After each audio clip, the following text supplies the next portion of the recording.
Dear students, তোমাদের সাথে আছি আমি চুয়েটিয়ান JICA Japan certified engineer Mohammad Mizanur Rahman, industrial expert, Bangladesh plastic sector, senior instructor and trainer, Bangladesh institute of plastic engineering and technology.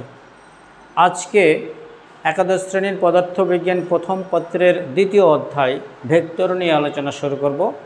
This is class number 1। ক্লাসের শুরুতেই আমি তোমাদের রেফারেন্স বইয়ের নাম বলে দিচ্ছি। নাম্বার 1, পদার্থবিজ্ঞান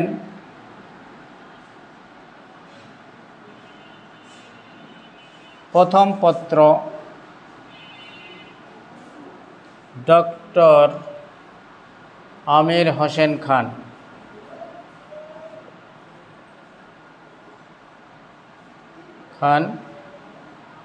নাম্বার 2, পদার্থবিজ্ঞান প্রথম পত্র,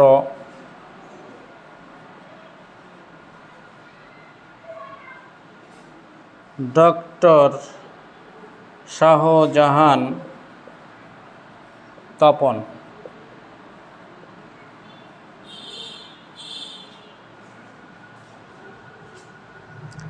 যারা হায়ার স্টাডি করতে চায়, ফর হায়ার স্টাডির জন্য, নট ফর ইন্টারমিডিয়েট লেভেল, আমি আরও 3টি বইয়ের নাম উল্লেখ করছি যেগুলো বাহিরের বই। Number 1, A students guide to vectors and tensors by Daniel A. Fleisch, Wittenberg University,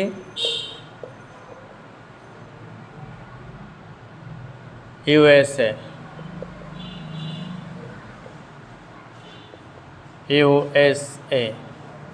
Number 2, Fundamental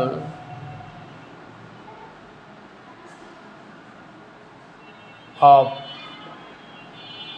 Physics by Zellweger,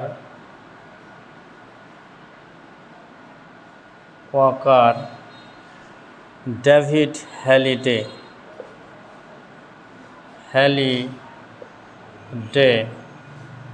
State Cleveland University, Cleveland State University,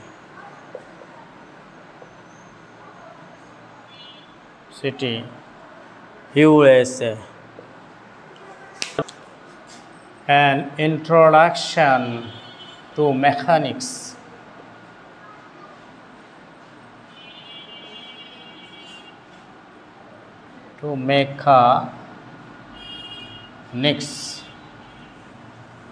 by Daniel Kleppner,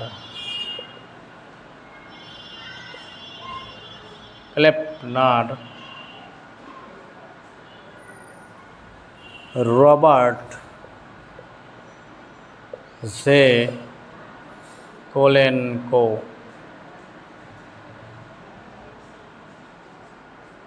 Massachusetts Institute of Technology, MIT, USA. আমরা higher স্টাডির জন্য এই 3টি বই follow করতে পারি। Vector চ্যাপ্টারের শুরুতেই আমরা যে জিনিসটি জানব সেটা হলো ভৌত রাশি কি, হোয়াট ইজ ফিজিক্যাল কোয়ান্টিটি। আমরা সকলেই এসএসসি লেভেলে পড়ে এসেছি, তাও আরেকবার জানব। ভৌত জগতে যা কিছু পরিমাপ করা যায় তাকে ভৌত রাশি বলে। অর্থাৎ এই ভৌত জগতে যা কিছু আমরা পরিমাপ করতে পারি, পরিমাপ করতে শিখেছি, পরিমাপ করা সম্ভব, সেগুলোই হচ্ছে ভৌত রাশি। যেমন দৈর্ঘ্য, ভর, বেগ, ত্বরণ, ইত্যাদি ভৌত রাশি। এখন এই ভৌত রাশির সাথে একটি শব্দ ভৌত যুক্ত আছে। এই ভৌত শব্দের অর্থ আমরা মোস্ট অফ দ্য স্টুডেন্টস জানি না বা জানার চেষ্টাও করি না।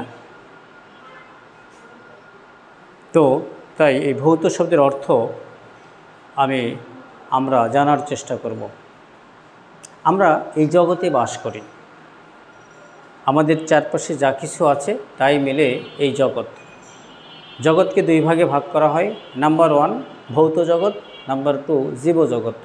ভৌত জগৎ কি? আমাদের চারপাশে জড় বস্তুদের নিয়ে গঠিত জগৎ হচ্ছে ভৌত জগৎ বা জড় জগৎ। তাহলে এখান থেকে আমরা স্পষ্ট ক্লিয়ার হলাম যে ভৌত শব্দের অর্থ হচ্ছে জড়। তাহলে ভৌত রাশি কি? জড়বস্তু সম্পর্কিত যা কিছু পরিমাপ করা যায় সেগুলোই হচ্ছে ভৌত রাশি। এই ভৌত রাশিকে গঠন অনুসারে দুই ভাগে ভাগ করা হয়। নাম্বার 1 মৌলিক রাশি, নাম্বার 2 যৌগিক রাশি বা লব্ধ রাশি। মৌলিক রাশি কি? যে সকল ভৌত রাশি মূল স্বাধীন বা নিরপেক্ষ, অর্থাৎ যে সকল ভৌত রাশি অন্য কোনো রাশির উপর নির্ভর করে না, বরং অন্যান্য রাশি এদের উপর নির্ভর করে, তাদেরকে মৌলিক রাশি বলে। এই মৌলিক রাশির সংজ্ঞার সাথে মৌলিক পদার্থের সংজ্ঞার সিমিলারিটি আছে। কীরকম? যে পদার্থকে ভাঙলে ওই পদার্থ ছাড়া আর অন্য কোনো পদার্থ পাওয়া যায় না, তাদেরকে মৌলিক পদার্থ বলে। ঠিক তেমনি যে ভৌত রাশিকে ভাঙলে ওই রাশি ছাড়া আর অন্য কোনো রাশি পাওয়া যায় না বা ওই ভৌত রাশিকে আর ভাঙা সম্ভব নয়, তাকে মৌলিক রাশি বলে। এই মৌলিক রাশির উদাহরণ হচ্ছে মৌলিক রাশি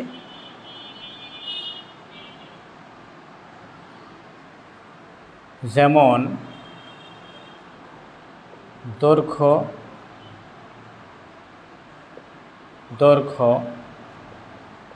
ভর, সময়, তাপমাত্রা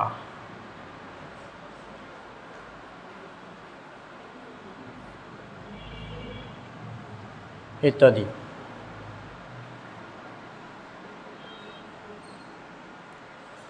তাহলে যৌগিক রাশি বা লব্ধ রাশি কি?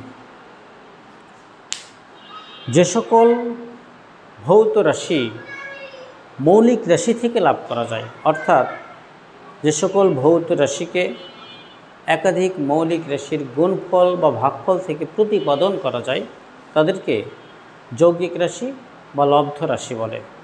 যেমন ক্ষেত্রফল, আয়তন, বেগ, ত্বরণ ইত্যাদি যৌগিক রাশি। এখন ভেক্টর অধ্যায়ের দিকের উপর ভিত্তি করে এই ভৌত রাশিকে মোট 3 ভাগে ভাগ করা হয়। নাম্বার 1 স্কেলার রাশি বা অদিক রাশি, স্কেলার কোয়ান্টিটি।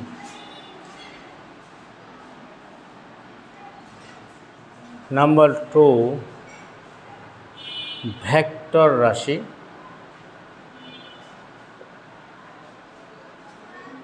বা সদিক রাশি, ভেক্টর কোয়ান্টিটি। নাম্বার 3 টেনসর রাশি,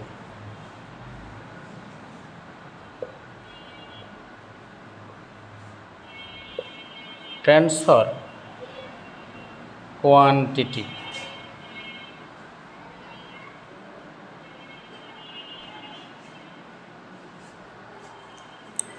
প্রথমে আমরা দেখি স্কেলার রাশি কি? What is scalar quantity? তোমাদের ডক্টর আমির হোসেন স্যারের বই আছে, যে সকল ভৌত রাশির শুধু মান আছে, দিক নাই, তাদেরকে স্কেলার রাশি বলে। তোমাদের ডক্টর শাহজাহান তপন স্যারের বই আছে, যে সকল ভৌত রাশিকে সম্পূর্ণরূপে প্রকাশ করার জন্য শুধু মানের প্রয়োজন হয়, দিকের প্রয়োজন হয় না, তাদেরকে স্কেলার রাশি বলে। এখানে সম্পূর্ণরূপে প্রকাশ করা, আমরা যে কোনো জিনিসকে বিভিন্নভাবে প্রকাশ করতে পারি। এখানে স্পেসিফিক নাই কিভাবে প্রকাশ করতে হবে। আমরা বিভিন্নভাবে প্রকাশ করতে পারি, যেমন ভাষা দিয়ে প্রকাশ করতে পারি, গাণিতিকভাবে প্রকাশ করতে পারি এবং বডি ল্যাঙ্গুয়েজ দিয়ে প্রকাশ করতে পারি, ইঙ্গিতে, ইশারায়। তো আমি এখানে একটা শব্দ বা ওয়ার্ড লাগাই দিব, যেটা এই স্কেলার রাশির সংজ্ঞাকে স্পেসিফিক করবে। তা হচ্ছে গাণিতিকভাবে বা ম্যাথমেটিক্যালি।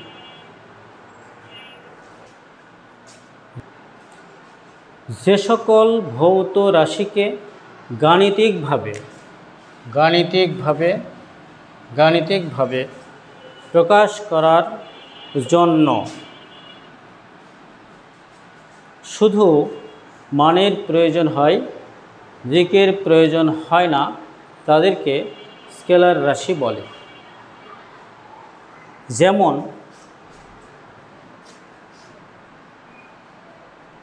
দৈর্ঘ্য,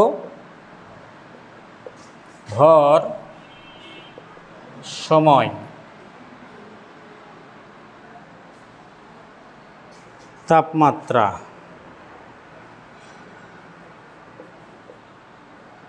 ইত্যাদি।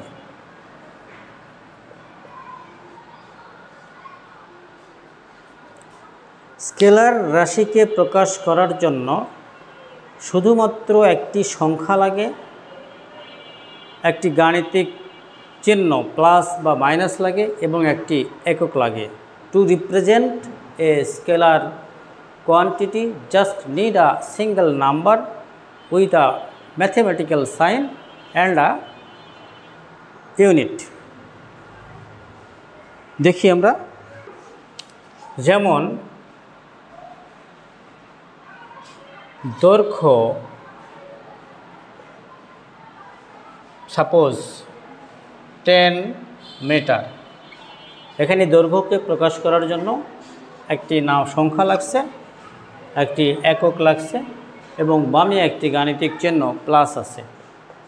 ভর,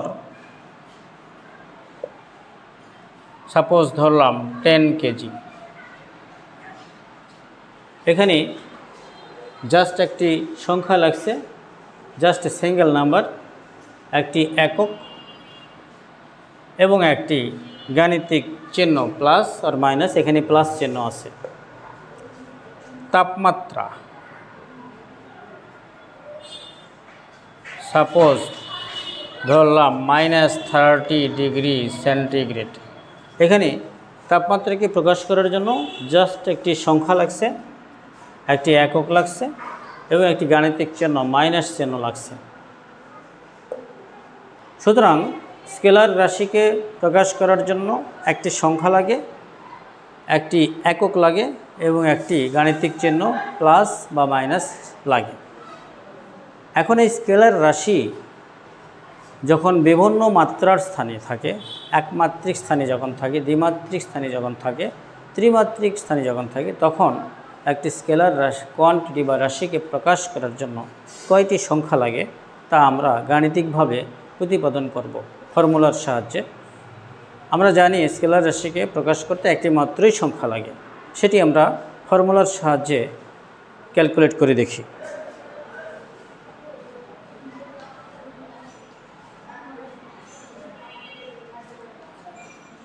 আমরা জানি ফর্মুলাটি হচ্ছে n⁴। এখানে r হচ্ছে র্যাঙ্ক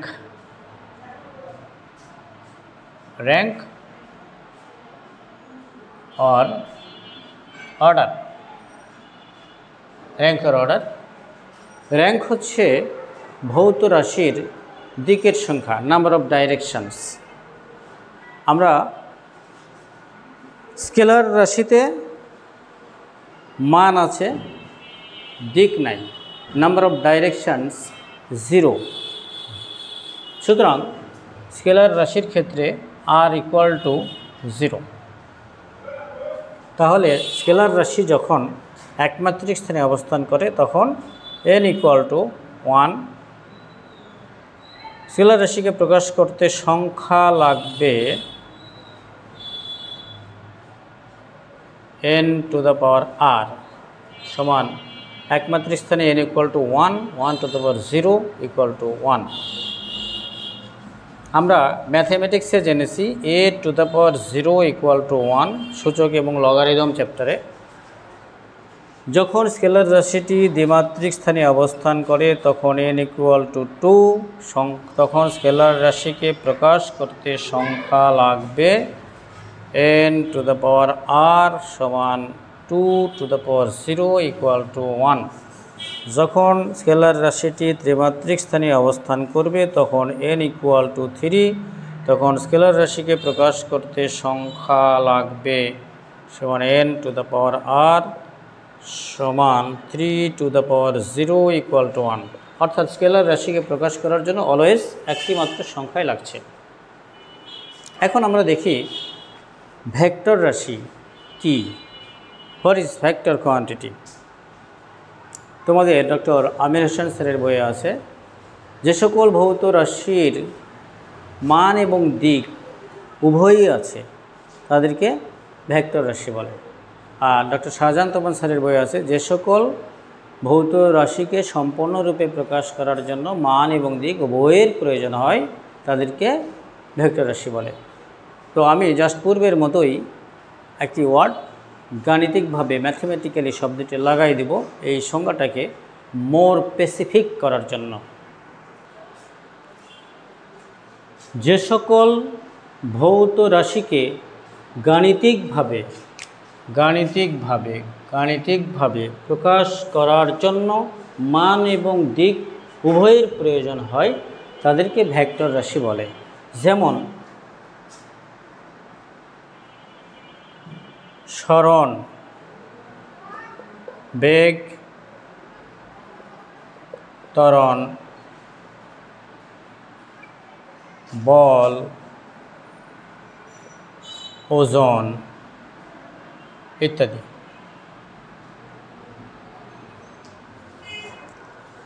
ভেক্টর রাশির একটি মান থাকে এবং একটি মাত্র দিক থাকে। ভেক্টর রাশির মান একটি স্কেলার রাশি এবং এটি সর্বদা ধনাত্মক হয়।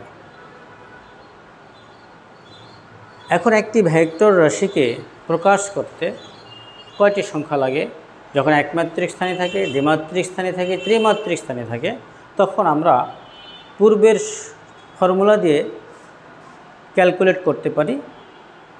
সংখ্যা একটা, দুইটা, তিনটা লাগতে পারে, বাট ভেক্টর রাশির মান কিন্তু একটি, n⁻r। আর আমরা জেনেছি rank or order of the physical quantity। ভৌত রাশির র্যাঙ্ক বা অর্ডার নাম্বার, এটি হচ্ছে দিকের সংখ্যা। ভেক্টর রাশির ক্ষেত্রে দিকের সংখ্যা 1, r = 1।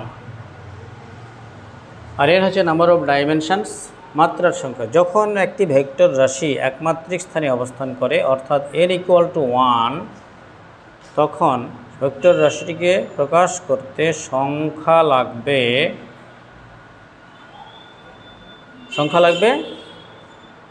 n⁻r সমান 1⁻1 = 1। যখন ভেক্টর রাশিটি দ্বিমাত্রিক স্থানে থাকে অর্থাৎ মাত্রার সংখ্যা 2, তখন ভেক্টর রাশিকে প্রকাশ করতে সংখ্যা লাগবে n⁻r, n = 2, র্যাঙ্ক নাম্বার 1, 2, দুটি সংখ্যা লাগবে। যখন ভেক্টর রাশিটি ত্রিমাত্রিক স্থানে থাকবে অর্থাৎ n = 3, তখন ভেক্টর রাশিকে প্রকাশ করতে সংখ্যা লাগবে n⁻r সমান 3⁻1 = 3। অর্থাৎ ভেক্টর রাশিটি যত মাত্রার স্থানে থাকবে সেই ভেক্টর রাশিকে প্রকাশ করতে ততটি সংখ্যা লাগবে, কিন্তু ভেক্টর রাশির মান একটিই হবে। এখন আমরা দেখি সরণ কেন ভেক্টর। আমরা সরণের সংজ্ঞা থেকে দেখতে পারি। সরণের সংজ্ঞা কি? কোনো একটা নির্দিষ্ট দিকে কোনো বস্তুর অবস্থানের পরিবর্তনকে সরণ বলে। তাহলে এখানে একটা দিক আছে এবং একটা মান আছে।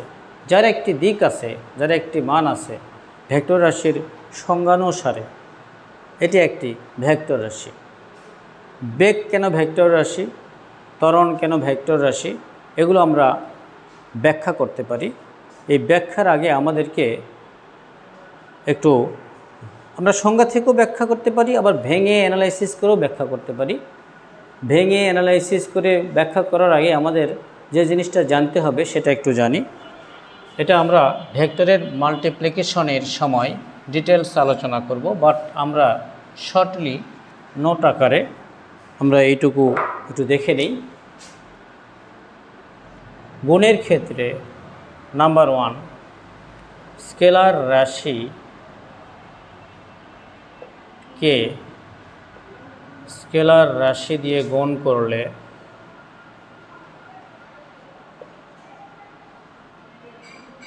করলে স্কেলার রাশি হয়।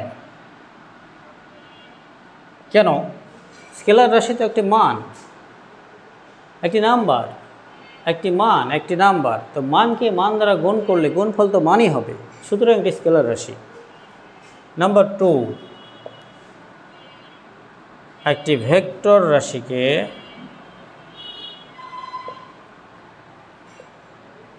যদি স্কেলার রাশি দিয়ে গুণ করা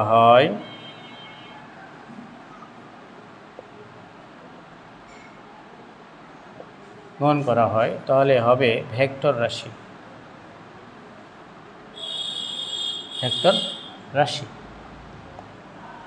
এখানে কি করা হয়েছে? ভেক্টর রাশিতে কি আছে? মান আছে, দিক আছে। স্কেলার রাশিতে শুধু মান আছে। তো একটি ভেক্টর রাশি যার মান আছে, দিক আছে, এরকম একটা রাশিকে যদি শুধু মান দ্বারা গুণ করা হয়, গুণফলে মান এবং দিক দুটি থাকবে, সুতরাং গুণফল একটি ভেক্টর রাশি হবে। নাম্বার 3, ভেক্টর রাশিকে আরেকটি ভেক্টর রাশি দিয়ে ডট গুণ বা স্কেলার গুণন করলে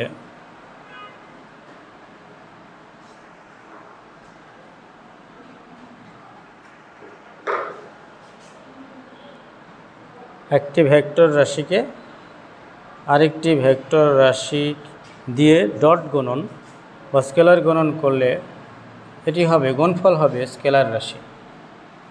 কেন? ডট গুণনে একটা ভেক্টর রাশির মানকে আরেকটি ভেক্টর রাশির মান দ্বারা গুণ করা হয়।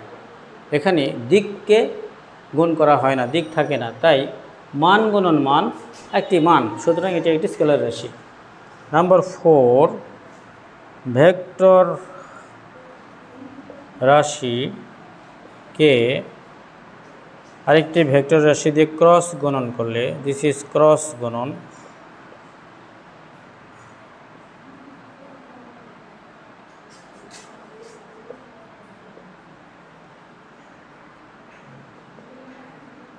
সমান ভেক্টর রাশি হয়। কেন? ভেক্টর রাশিতে কি আছে? মান আছে, দিক আছে। ভেক্টর রাশিতে মান আছে, দিক আছে। মান দিক সহ আরেকটি ভেক্টর রাশির মান দিক সহ গুণ করা হলো, তাহলে গুণফলে মানও থাকবে, দিকও থাকবে, সুতরাং এটি একটি ভেক্টর রাশি হবে। এখন আমরা দেখি বেগ কেন ভেক্টর রাশি।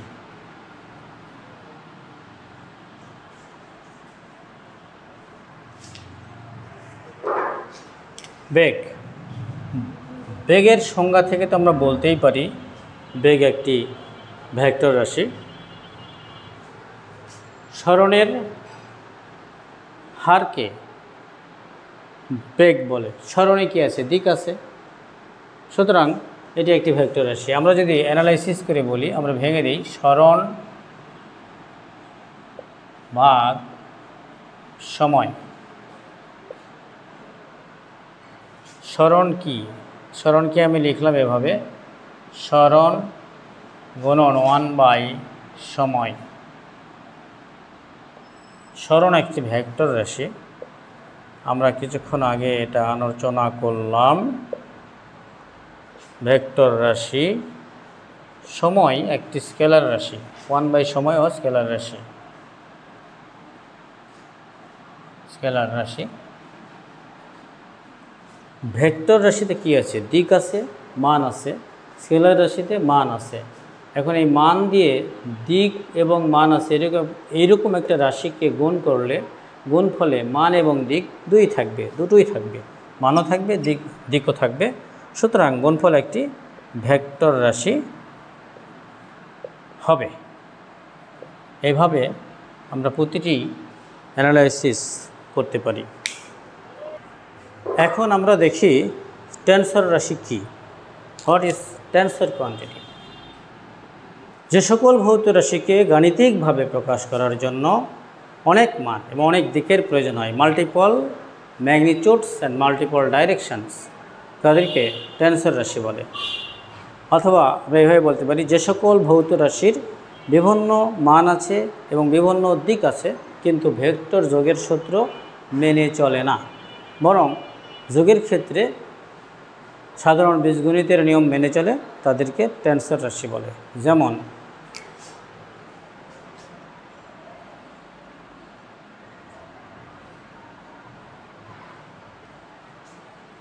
জড়তার ভ্রামক,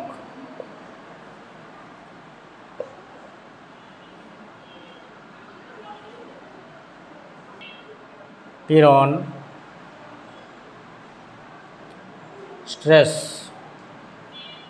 বিকৃতি, স্ট্রেন, পরিবাহিতা, কন্ডাক্টিভিটি,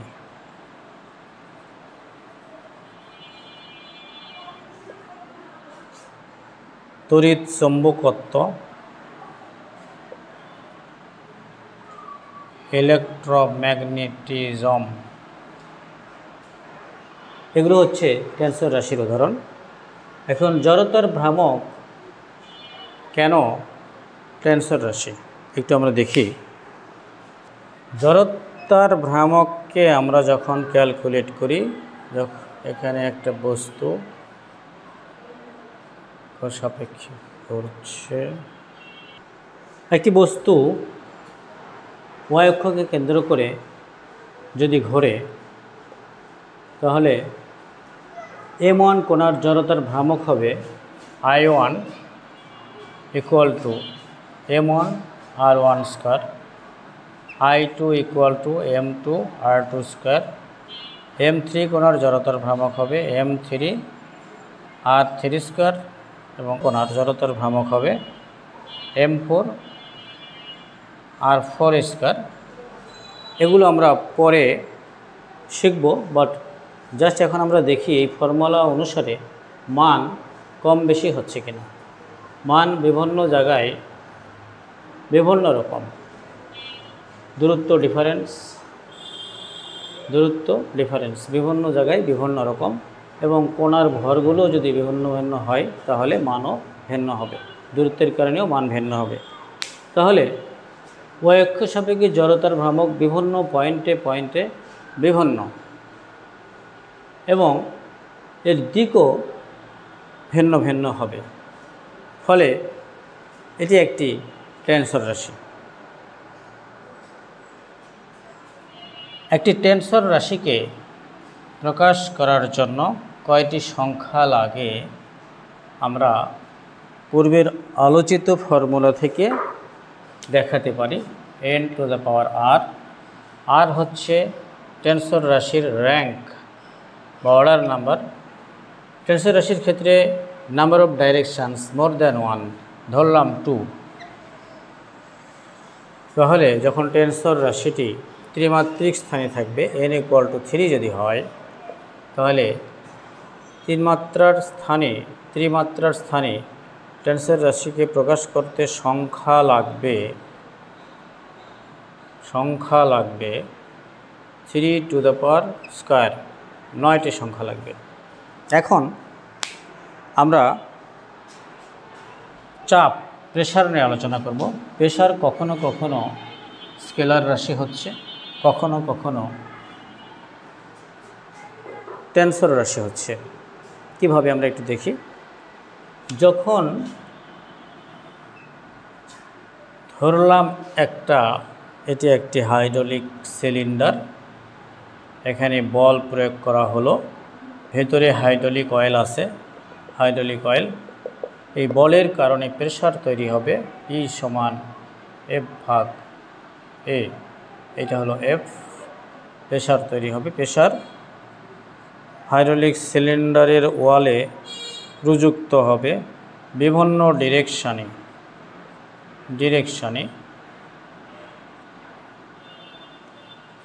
এখানে প্যাসকেলের ল অনুসারে যখন লিকুইডে প্রেশার ডেভেলপ হয়, তখন প্রত্যেকটি প্লেসে, প্রত্যেকটি বিন্দুতে সেম প্রেশার কাজ করে, প্রত্যেকটি জায়গায় সেম প্রেশার ক্রিয়া করে। তাহলে প্রেশার বা চাপের মান হলো একটি, নাম্বার অফ ডাইরেকশানস বিভিন্ন দিক, যেহেতু মান একটি, বিভিন্ন দিক, এটি ভেক্টর নয়। ভেক্টর হতে হলে একটি দিক হতে হবে। ওকে, ভেক্টর নয়।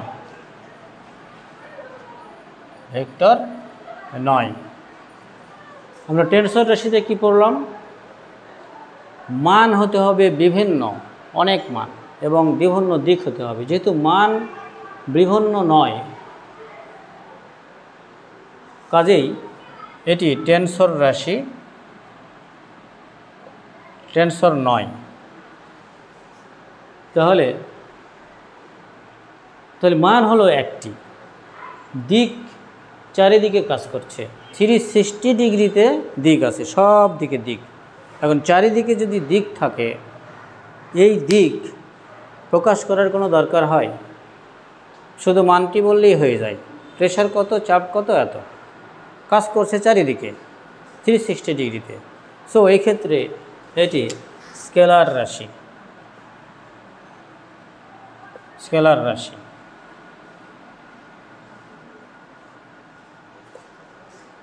কারণ মান একটি এবং 360 ডিগ্রিতে কাজ করছে, সো দিকের প্রয়োজন হয় না প্রকাশ করতে। যখন মান ভিন্ন ভিন্ন থাকবে, তখন বলতে হবে কোনটা কোন দিকে প্রসঙ্গ আসবে। সেটা যেহেতু হচ্ছে না, কাজে এটি একটি স্কেলার রাশি। অর্থাৎ লিকুইডের ক্ষেত্রে যদি প্রেশার প্রযুক্ত হয়, প্রেশার সৃষ্টি হয়, তাহলে সেই প্রেশারটি হচ্ছে স্কেলার রাশি। এখন আমরা দেখি গ্যাসে কি হচ্ছে। গ্যাস, ধরলাম এটি একটি গ্যাসের সিলিন্ডার, এখানে গ্যাস আছে, গ্যাস সিলিন্ডার, যেটা আমরা বাসাবাড়িতে ব্যবহার করি। ধরলাম এই গ্যাস সিলিন্ডারের ওয়ালে চাপ প্রযুক্ত করছে সব ওয়ালে, চারিদিকে, এবং চাপের মান সমান।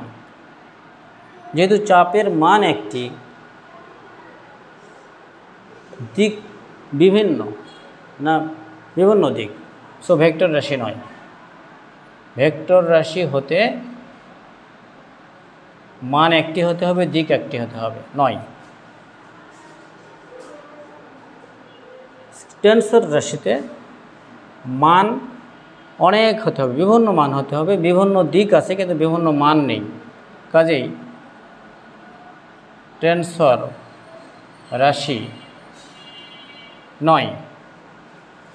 এখন মান একটি, বিভিন্ন দিকে কাজ করছে, ক্রিয়া করছে, 360 ডিগ্রিতে ক্রিয়া করছে। তো কোনো একটা জিনিস যদি 360 ডিগ্রিতে একই মান প্রয়োগ করে, তাহলে সেইটার ক্ষেত্রে কি দিক উল্লেখ করার প্রয়োজন আছে? নাই। সুতরাং এটি একটি, এই চাপ, গ্যাসের ক্ষেত্রে চাপ একটি স্কেলার রাশি। এখন চাপ কখন টেনসর রাশি হয়? ধরলাম একটি বস্তুর উপর বা সলিড সাবস্ট্যান্সের উপর বা একটি তলের উপর একটি বল প্রযুক্ত করা হলো এফ। তাহলে প্রেসার তৈরি হবে তলের উপর, পি সমান এফ ভাগে আমরা জানি একক ক্ষেত্রফলের উপর লম্বভাবে প্রযুক্ত বলের মানই হচ্ছে চাপ। তাহলে এখানে প্রেসার তৈরি হবে, আস্তে আস্তে আস্তে আস্তে প্রেসার কমবে, এই পয়েন্ট থেকে আস্তে আস্তে আস্তে প্রেসারের মান কমবে এবং লেয়ারে লেয়ারে, লেয়ার টু লেয়ার কমতে থাকবে। অর্থাৎ এখানে প্রেসারের মান, যে প্রেসারটা প্রযুক্ত বল দ্বারা তৈরি হলো, সেটির মান বিভিন্ন বিভিন্ন বিভিন্ন বিভিন্ন এবং দিকও এখানে ভিন্ন ভিন্ন। তাই সলিড সাবস্ট্যান্স বা তলের উপর প্রযুক্ত বল দ্বারা সৃষ্ট চাপ একটি টেনসর রাশি। টেনসর রাশি, টেনসর রাশি। তো পরিশেষে আমরা একটু সামারি করব। সেটা হলো, যে সকল ভৌত রাশির মান আছে দিক নেই, অর্থাৎ দিকের সংখ্যা 0, সেটি হচ্ছে স্কেলার রাশি। যে সকল ভৌত রাশির একটি মান আছে, একটি দিক আছে, সেটা হলো ভেক্টর রাশি। স্কেলার রাশিতেও তাই, একটি মান আছে, দিকের সংখ্যা 0। ভেক্টর রাশিতে একটি মান, একটি দিক। কিন্তু টেনসর রাশিতে অনেক মান, অনেক দিক। এখন যদি তোমাদের বইয়ে টেনসর রাশি সম্পর্কে কিছু নাই, আমরা শিখলাম টেনসর রাশি, তাহলে আমরা পরীক্ষায় কী করব? যদি টেনসর রাশির অপশান না থাকে, এই টেনসর রাশিগুলো চোখ বন্ধ করে আমরা স্কেলার রাশিতে দিয়ে দিব, কারণ এগুলো ভেক্টর রাশি নয়, এরা বীজগণিতের নিয়ম মেনে চলে যোগের ক্ষেত্রে। তাই চোখ বন্ধ করে টেনসর রাশিকে স্কেলার রাশি হিসেবে দিয়ে দিব। ওকে, আজ এ পর্যন্তই। আগামী ক্লাসে আবার দেখা হবে। তোমাদের সবাইকে ধন্যবাদ।